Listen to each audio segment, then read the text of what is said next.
Hello दोस्तों। तो आप लोगों का स्वागत है अपने YouTube channel exam success classes. आज हम लोग देखने वाले हैं हिस्ट्री चैप्टर 1 का ऑब्जेक्टिव क्वेश्चन। इसमें ऑब्जेक्टिव क्वेश्चन जो होंगे 2011 से लेकर 2025 तक जितने भी बोर्ड एग्जाम में पूछे गए होंगे वे सारे प्रश्न आप लोगों को देखने को मिलेंगे। अगर आप हमारे साथ बने रहते हैं तो यह सारे ऑब्जेक्टिव आपको याद हो जाएंगे। बहुत सारे क्वेश्चन रिपीट भी होंगे। चलिए बिना बकवास किए अपने काम पर आते हैं। चलिए आपका जो पहला क्वेश्चन है हिस्ट्री का जो 2014 में पूछा गया है, गैरीबाल्डी पेशे से क्या थे? गैरीबाल्डी जो पेशे से क्या थे? ऑप्शन नंबर ए सिपाही, ऑप्शन नंबर बी जमींदार, ऑप्शन नंबर सी किसान, ऑप्शन नंबर डी नाविक। तो बहुत सारे स्टूडेंट को पता होगा, बहुत सारे विद्यार्थियों को पता होगा कि इसका जो सही आंसर है वह ऑप्शन नंबर डी यानी नाविक है। जिनको नहीं पता हो वो याद कर लीजिए एक बार। चलिए अगला क्वेश्चन, फ्रांस में किस राजवंश की स्थापना वियना कांग्रेस के द्वारा की गई थी? फ्रांस में किस शासक वंश की स्थापना वियना कांग्रेस के द्वारा की गई थी? तो वह था हुब्रो राजवंश। चलिए नेक्स्ट क्वेश्चन। अगला क्वेश्चन है सन 1870 में फ्रांस और प्रसा के बीच कौन सा युद्ध हुआ? सेडेवा का युद्ध हुआ, फ्रैंकफर्ट का युद्ध हुआ, कि साइराइन का युद्ध हुआ या सेडोन का युद्ध हुआ? तो इसका राइट आंसर होगा सेडावा। चलिए अगला क्वेश्चन। अगला क्वेश्चन है किस युद्ध के बाद जर्मनी का एकीकरण हुआ? ऑप्शन नंबर ए क्रीमिया का युद्ध। आपको पता हो जर्मनी का जो एकीकरण हुआ था 1871 ईस्वी में हुआ था। तो इसका जो एकीकरण हुआ था वह किस युद्ध के बाद हुआ था? क्रीमिया का युद्ध option number A, option number B Sadowa का युद्ध, option number C Prussia Denmark का युद्ध, option number D Sedan का युद्ध। तो इसका जो राइट आंसर होगा ऑप्शन नंबर डी सेडोन का युद्ध। चलिए अगला क्वेश्चन, टीपू सुल्तान कहाँ के शासक थे? पूछे गए हैं 2019 में यह question. Option number A Mysore, option number B Shimla, option number C Kashmir. इसका जो ऑप्शन नंबर डी इनमें से कोई नहीं। तो इसका जो राइट आंसर है वो आपका हो जाएगा ऑप्शन नंबर ए, मैसूर के सुल्तान थे कौन? Tipu Sultan. Next question, young Europe का संस्थापक कौन था? यंग यूरोप जो नामक संस्था थी उसके संस्थापक कौन थे? Mazzini, Garibaldi, Victor Emmanuel, Mussolini. Right answer हो जाएगा आपका ऑप्शन नंबर ए, मेजनी के द्वारा यंग यूरोप की स्थापना की गई थी। नेक्स्ट क्वेश्चन, यूरोप का मरीज किसे कहा जाता है? 2019 में पूछा गया क्वेश्चन है। तो इसका राइट आंसर हो जाएगा आपका तुर्की। इसका राइट आंसर तुर्की। चलिए अगला क्वेश्चन, यूरोप वासियों के लिए किस देश का साहित्य एवं विज्ञान प्रेरणा स्रोत रहा है? जर्मनी का रहा है या तुर्की का रहा है या यूनान का रहा है? तो इसका राइट आंसर होगा ऑप्शन नंबर सी, यूनान का जो साहित्य और विज्ञान था वह यूरोपीय वासियों के लिए प्रेरणा स्रोत था। चलिए अगला क्वेश्चन। अगला क्वेश्चन है नेपोलियन संहिता किस वर्ष लागू की गई? 1789, 1801, 1791, 1804। चलिए बताइए आप लोग। इसका जो राइट आंसर होगा वह ऑप्शन नंबर डी होगा, 1804 ईस्वी में नेपोलियन संहिता लागू की गई थी। चलिए अगला क्वेश्चन, 1830 की क्रांति के बाद फ्रांस में किस प्रकार का शासन स्थापित हुआ? 1830 की क्रांति के बाद फ्रांस में किस प्रकार का शासन स्थापित हुआ? संघीय शासन व्यवस्था, संवैधानिक राजतंत्र, निरंकुश राजतंत्र, गणराज्य। तो इसका जो राइट आंसर होगा वो ऑप्शन नंबर बी होगा, संवैधानिक राजतंत्र। चलिए अगला क्वेश्चन, इटली के एकीकरण में निम्न में से किसका संबंध नहीं था? बिस्मार्क का, मेजनी का, काउंट काबूर का, गैरीबाल्डी का। तो इन तीनों का संबंध रहा है इटली के एकीकरण से, चाहे वह मेजनी हो, काउंट काबूर हो या गैरीबाल्डी हो। बिस्मार्क का संबंध इटली से नहीं बल्कि जर्मनी के एकीकरण से है। चलिए अगला क्वेश्चन, जर्मनी एवं इटली के एकीकरण के विरुद्ध निम्न में से कौन था? जर्मनी एवं इटली के एकीकरण के विरुद्ध निम्न में से कौन था? Option number A England, option number B रूस, option number C Prussia, option number D Austria. तो इसका जो राइट आंसर होगा वह होगा डी, ऑस्ट्रिया जो था वह जर्मनी और एकीकरण के दोनों के विरोध में था। हो जाता था कि जर्मनी का और एक इटली का एकीकरण न हो। हीगेल कौन था? जर्मन चांसलर थे, राजनीतिज्ञ थे, दार्शनिक थे, कि इनमें से कोई नहीं थे? तो जो हीगेल थे वह एक महान दार्शनिक थे। चलिए अगला क्वेश्चन, फ्रैंकफर्ट की संधि पर हस्ताक्षर कब हुई थी?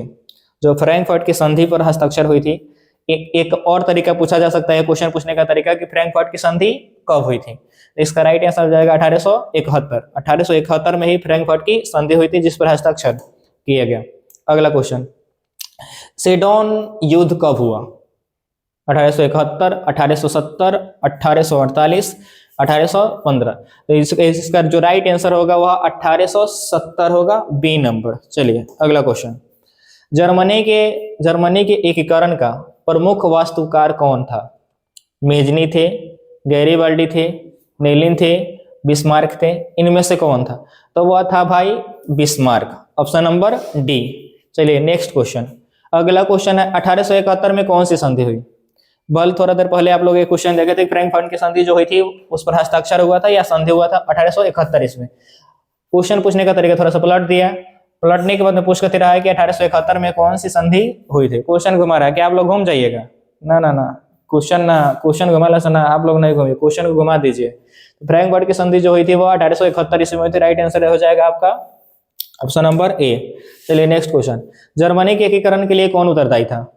Count Cavour, Bismarck, Garibaldi, Mazzini. इन तीनों का संबंध भैया इटली से है, काउंट काबूर का, मेजनी का और गैरीबाल्डी का, इन तीनों का संबंध क्या है? इटली से है। पूछ कर रहा है जर्मनी का, जर्मनी के एकीकरण में क्या किनकी भूमिका थी? वह बिस्मार्क की भूमिका था। ऑप्शन नंबर आपका बी जो होगा राइट आंसर होगा। वियना सम्मेलन कब हुआ था? जो वियना सम्मेलन हुआ था या वियना समझौता कह सकते हैं, वो कब हुआ था? 1815, 1820, 1818, 1848। जो राइट आंसर होगा आपका ऑप्शन नंबर ए 1815 ईस्वी में हुई थी। नेक्स्ट क्वेश्चन, इटली के एकीकरण का मसीहा कहा जाता है? मेजनी को, गैरीबाल्डी को, काउंट काबूर को, इनमें से सभी को। तो इटली भल आपको थोड़ा देर बताया था कि तीनों का संबंध था इटली के एकीकरण से, मेजनी, काउंट काबूर, गैरीबाल्डी। तो इसका जो राइट आंसर होगा वह राइट आंसर होगा ऑप्शन नंबर डी। इसका क्या होगा? राइट आंसर होगा ऑप्शन नंबर डी। चलिए अगला क्वेश्चन, काउंट काबूर को नियुक्त किया गया था, विक्टर इमैनुअल ने किस पद पर नियुक्त किया था? जो विक्टर इमैनुअल थे वो काउंट काबूर को किस पद पर नियुक्त किए थे? सेनापति, फ्रांस में राजदूत, प्रधानमंत्री, गृह मंत्री। तो प्रधानमंत्री के पद पर काउंट काबूर को क्या किया गया था? नियुक्त किया गया था। चलिए अगला क्वेश्चन, जलवेरिन एक संस्था थी, किसी संस्था के नाम है जलवेरिन। वह किन की संस्था थी? व्यापारियों की संस्था थी, क्रांतिकारियों की संस्था थी, विद्वानों की संस्था थी, या पादरी सामंतों की? तो इसका जो राइट आंसर होगा ऑप्शन नंबर बी होगा। यह जो संस्था थी वह व्यापारियों की संस्था थी। चलिए ऑप्शन नंबर, अब क्वेश्चन नंबर आपका आ गया 23, निम्न में से किस सम्मेलन में जर्मनी की क्षतिपूर्ति राशि को कम कर दिया गया था? वह क्योटो सम्मेलन, वियना सम्मेलन, रियो डी जेनेरो सम्मेलन, ऑप्शन नंबर डी लॉसनी सम्मेलन। क्योटो सम्मेलन हो चाहे रियो डी सम्मेलन हो, इनका संबंध तो भाई पर्यावरण से है। वियना सम्मेलन आप लोग जान चुके हैं कि 1815 इसमें हुआ था। इसका जो राइट आंसर होगा ऑप्शन नंबर डी होगा, लोसने सम्मेलन में जो थी जर्मनी की क्षतिपूर्ति राशि को क्या कर दिया गया था? कम कर दिया गया था। ऑप्शन, अगला क्वेश्चन देखिए, निम्न में से किसके योगदान से इटली का एकीकरण पूर्ण हुआ? Mazzini, Count Cavour, Victor Emmanuel, option number D इनमें से सभी। तो इटली के एकीकरण में इन सब का योगदान हो सकता है, क्या कि विक्टर इमैनुअल ने ही काउंट काबूर को प्रधानमंत्री के पद पर नियुक्त किया था, जिसने इटली के एकीकरण में महत्वपूर्ण भूमिका निभाई थी। तो ऑप्शन नंबर जो आपका राइट आंसर हो जाएगा ऑप्शन नंबर डी। अगला क्वेश्चन है क्वेश्चन नंबर 25, हीगेल किस देश का दार्शनिक था? France, Italy, Germany, Austria.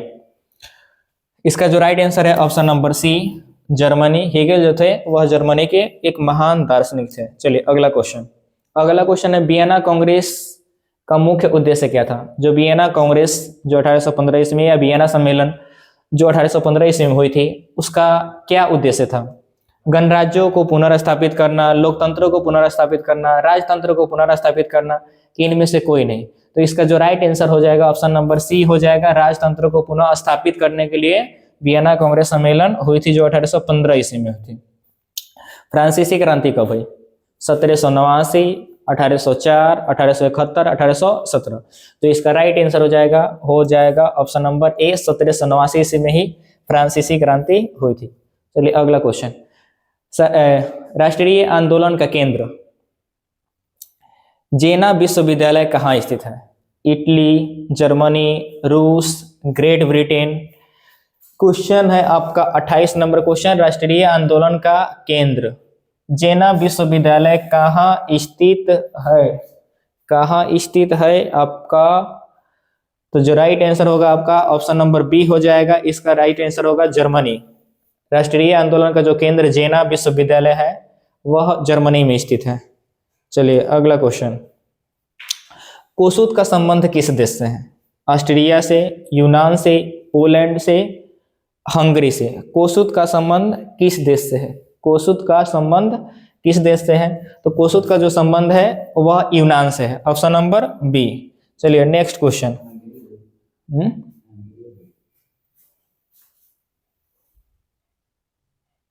चलिए अगला क्वेश्चन है कि कोसूत का संबंध किस देश से है? ऑस्ट्रिया से, यूनान से, पोलैंड से, हंगरी से। तो जो इसका राइट आंसर होगा वह होगा डी, जो कोसूत का संबंध था वह हंगरी से था। चलिए अगला क्वेश्चन, अगला क्वेश्चन है मेजनी का संबंध किस संगठन से है? लाल सेना, कार्बोनरी, फिलिक, हेटारिया, डायट। तो जो मेजनी का संबंध था वह कार्बोनारी संगठन से था, ऑप्शन नंबर बी जो होगा आपका राइट आंसर होगा। अगला क्वेश्चन देखिए, जर्मन राइन राज्य का निर्माण किसने किया? बहुत बीबीआई क्वेश्चन है, बोर्ड का फेवरेट क्वेश्चन है। 2014 में पूछा गया है। इसका जो सुनिए, option number A Louis 18, option number B Napoleon Bonaparte, option number C Napoleon 3, option number D Bismarck. जो इसका राइट आंसर होगा ऑप्शन नंबर बी होगा नेपोलियन बोनापार्ट। चलिए अगला क्वेश्चन, लाल कुर्ती नामक संगठन का गठन किसने किया था? Option number A Mazzini, option number B Khan Abdul Ghaffar Khan, option number C Rajagopalachari, option number B एक दो हो गया है, ऑप्शन नंबर एक मेजनी, ऑप्शन नंबर यहाँ फिर भी खान अब्दुल गफार खान। रुकिए यहाँ कुछ दिक्कत परेशानी होगा। क्वेश्चन नंबर क्या है? 32 है। लाल कुर्ती का संबंध किससे है? तो इसका जो राइट आंसर होगा वह होगा ऑप्शन नंबर सी मेजनी से है। तो यहाँ वाला को खत्म कर दीजिए। तो यहाँ 4 गो ऑप्शन है, तो यहाँ क्या कर रहा है? चलो अगला क्वेश्चन है, प्रथम जिनेवा कन्वेंशन कब हुआ था? प्रथम जिनेवा कन्वेंशन कब हुआ था? इसका जो राइट आंसर होगा 1864 होगा, ऑप्शन नंबर बी। चलिए अगला क्वेश्चन, इटली का एकीकरण कब पूर्ण हुआ? 1861, 1871, 1720, 1817। तो इटली का जो एकीकरण हुआ था वह 1871 ईस्वी में हुआ था। राइट आंसर हो जाएगा आपका ऑप्शन नंबर बी। चलिए अगला क्वेश्चन, लुई फिलिप किस देश का शासक था? Germany, France, Austria, Italy. तो जो लुई फिलिप थे वह फ्रांस के शासक थे, ऑप्शन नंबर बी जो होगा आपका राइट आंसर हो जाएगा। अगला क्वेश्चन, निम्न में से कौन मित्र राष्ट्रों के गुट में शामिल नहीं था? ब्रिटेन, जर्मनी, फ्रांस, रूस। ब्रिटेन, जर्मनी, फ्रांस, रूस, इनमें से कौन जो थे वह मित्र राष्ट्रों के गुट में शामिल नहीं थे? क्वेश्चन नंबर है आपका 36। चलिए जवाब दीजिए तो थोड़ा सा इसका 36 का जवाब जो होगा, इनमें से कौन मित्र राष्ट्रों के गुट में शामिल नहीं था? तो इसका जो राइट आंसर होगा वह होगा जर्मनी, ऑप्शन नंबर बी। चलिए अगला क्वेश्चन, बोहेमिया निम्न में से किस देश के अधीन था? बोहेमिया निम्न में से किस देश के अधीन था? Option number A Austria, option number B यूनान, ऑप्शन नंबर सी तुर्की, ऑप्शन नंबर डी पोलैंड। इसका जो राइट आंसर होगा वो होगा ए ऑस्ट्रिया। चलिए अगला क्वेश्चन, 1871 में विलियम प्रथम कहाँ का सम्राट बना? 1871 में विलियम प्रथम कहाँ का सम्राट बना? Italy, England, Germany, Poland. तो कहाँ का सम्राट बने? चलिए राइट आंसर होगा ऑप्शन नंबर सी, इटली के सम्राट बने थे।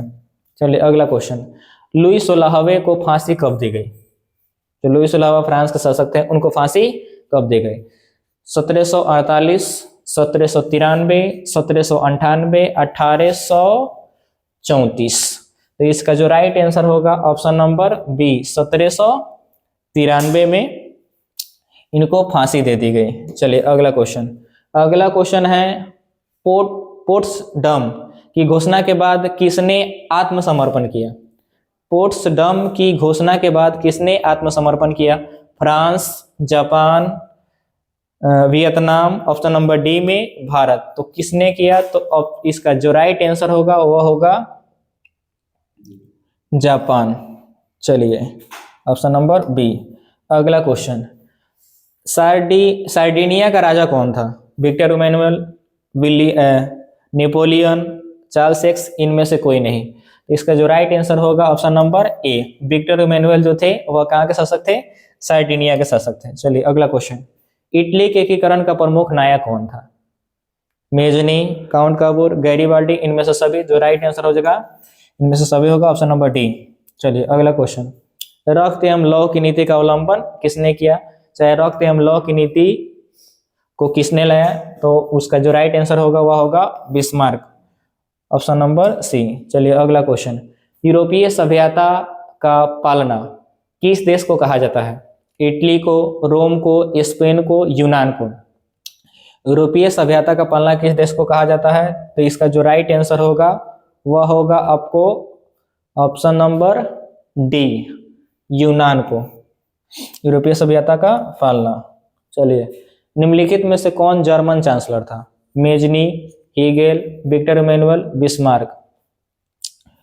इनमें से कौन जर्मनी के चांसलर है? तो जो मेजनी थे वह कहाँ के चांसलर थे? जर्मनी के चांसलर थे। तो राइट आंसर हो जाएगा आपका ऑप्शन नंबर ए। 46 है, नेपल्स की क्रांति कब हुई थी? 1789, 1821, 1839, ऑप्शन नंबर डी में है 1917। 46 नंबर क्वेश्चन का जो राइट आंसर होगा ऑप्शन नंबर बी होगा, 1821 ईस्वी में नेपल्स की क्रांति हुई थी। चलिए अगला क्वेश्चन, सेडोन के युद्ध में किसकी पराजय हुई? फ्रांस की, जर्मनी की, ऑस्ट्रिया की, प्रूसिया की। तो 47 नंबर क्वेश्चन है, ऑप्शन नंबर, सेडोन के युद्ध में किसकी पराजय हुई? France, Germany, Austria, Prussia. तो इसका राइट आंसर होगा ऑप्शन नंबर ए हो जाएगा, फ्रांस की पराजय हुई सेडोन के युद्ध में, जो सेडोन का युद्ध हुआ था 1870 ईस्वी में। निम्न में से किसने अपने देश में अनिवार्य सैन्य सेवा लागू की थी? Mazzini, Metternich, Bismarck, option number D Lenin. इनमें से किसने अपने देश में अनिवार्य सैन्य सेवा लागू की थी? तो इसका जो राइट आंसर होगा ऑप्शन नंबर सी होगा, बिस्मार्क। चलिए अगला क्वेश्चन, फ्रांस में किस शासक वंश की पुनर्स्थापना वियना कांग्रेस द्वारा की गई? तो फिर यह रिपीट क्वेश्चन किया गया है। इसका राइट आंसर होगा ऑप्शन नंबर डी। जो अंतिम इस चैप्टर का लास्ट क्वेश्चन जो है 1853-54 में, 1853-54 के क्रीमिया युद्ध में काबूल ने किस देश की ओर से युद्ध में सम्मिलित होने की घोषणा की थी? 1853-54 के क्रीमिया युद्ध में काउंट काबूल ने किस देश की ओर से युद्ध में सम्मिलित होने की घोषणा की थी? तो इसका जो राइट आंसर होगा वह फ्रांस की ओर से शामिल होने की घोषणा की थी। Thank you. यह क्लास आपका खत्म हुआ। हिस्ट्री में एक चैप्टर में 2011 से लेकर 2025 तक जितने भी क्वेश्चन पूछे गए थे वो क्वेश्चन आप लोगों ने देख लिया। उम्मीद करते हैं कि इससे एक भी क्वेश्चन बाहर नहीं जाएगी आपके चैप्टर के हिस्ट्री चैप्टर से।